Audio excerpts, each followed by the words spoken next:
Something unusual is happening on dealer lots across America right now. And if you're planning on buying an SUV, you need to see this. See, we are witnessing a massive 2025 car market crash in slow motion. Brand new SUVs, including the latest 2025 and even early 2026 models, well, they're just sitting there unmoved for months, not weeks, months. And in some extreme cases, these vehicles have been collecting dust for over 300 days. Now, these aren't obscure discontinued trims either. We're talking about mainstream, heavily advertised, best selling SUVs that dealers fully expected to fly off the lot. But instead, well, they've become financial anchors, toxic inventory that is quite literally threatening to bankrupt some local franchises. So, with high interest rates driving up floor plan costs and a total SUV inventory glut, storage space is vanishing and dealer desperation is reaching an all time high. Incentives are getting deeper, price cuts are getting more aggressive, and yet the buyers simply still aren't showing up.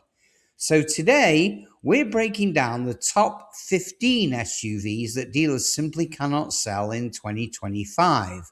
And we're looking at the hard data: market day supply, skyrocketing inventory levels, the latest consumer reports reliability scores, and brutal owner feedback.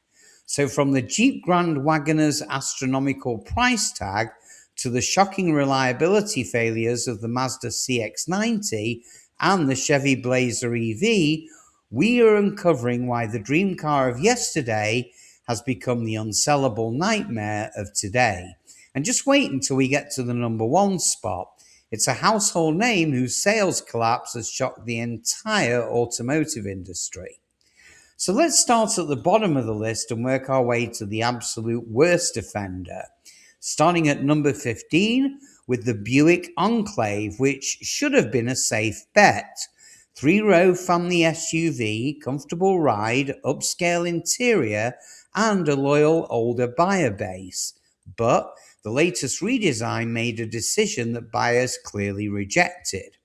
See, Buick replaced the smooth, predictable V6 with a turbocharged four-cylinder, and the result feels completely disconnected from what Enclave buyers actually want. Now, on paper, the numbers look fine, but in real-world driving, it feels strained, noisy, and oddly unrefined for a vehicle that's priced north of $50,000.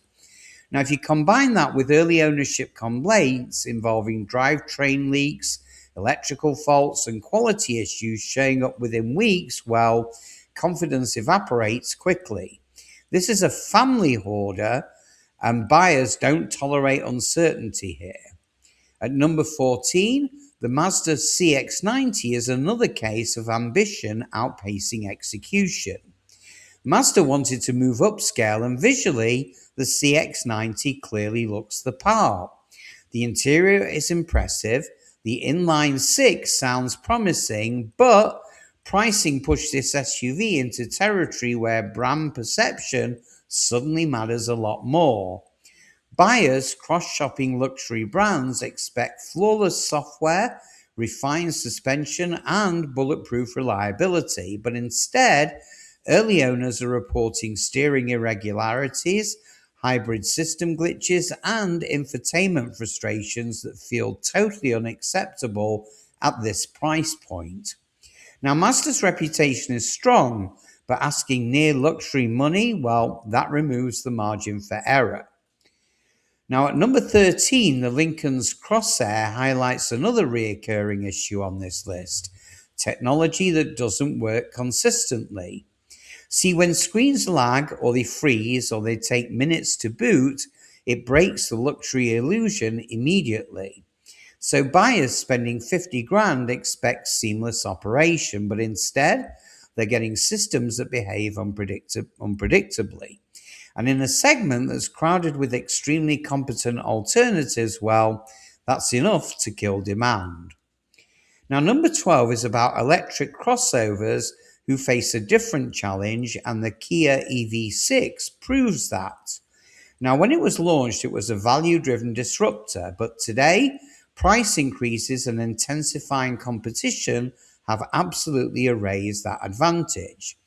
Buyers now see multiple EVs offering similar performance, better charging networks, or lower prices. So without a clear edge, demand has completely stalled. Now at number 11, we've got the Volvo's XC90. And that illustrates a more dangerous problem, and that's technology interfering with safety. Now, software bugs are annoying. Random braking events are unacceptable.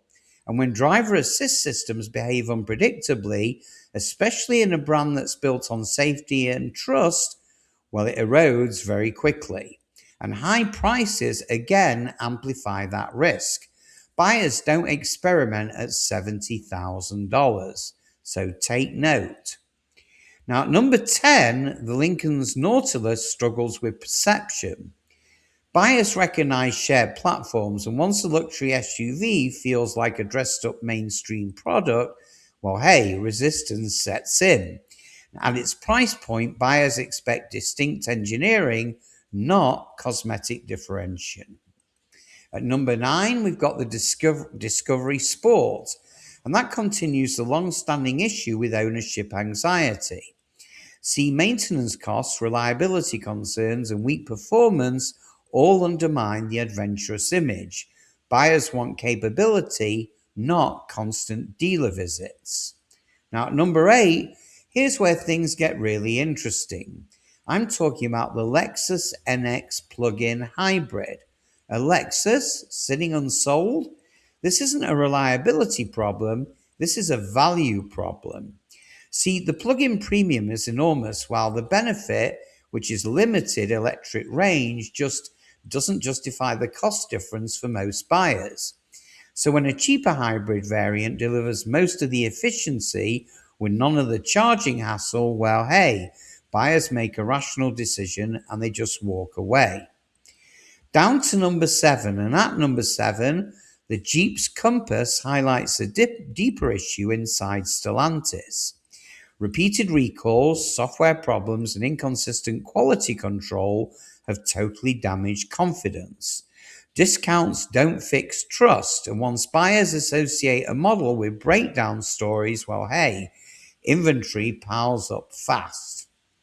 At number 6, a particular favorite of mine, I'm sad to say, the Jaguar F-Pace represents brand uncertainty at its most severe. Now, buyers aren't just evaluating the vehicle, they're evaluating Jaguar's future. So questions about long-term support, resale value, and parts availability all loom large. And at luxury prices, well, hey, hesitation always kills sales momentum. Now, at number 5, we have the Maserati Grecale, and it's a textbook example of pricing without credibility. At over $80,000, well, buyers expect excellence across the board, but instead, they see a brand with declining sales, heavy depreciation, and limited dealer coverage. Performance alone can't overcome ownership risk at this particular level. At number 4, the Alfa Romeo Stelvio suffers from exactly the same fate.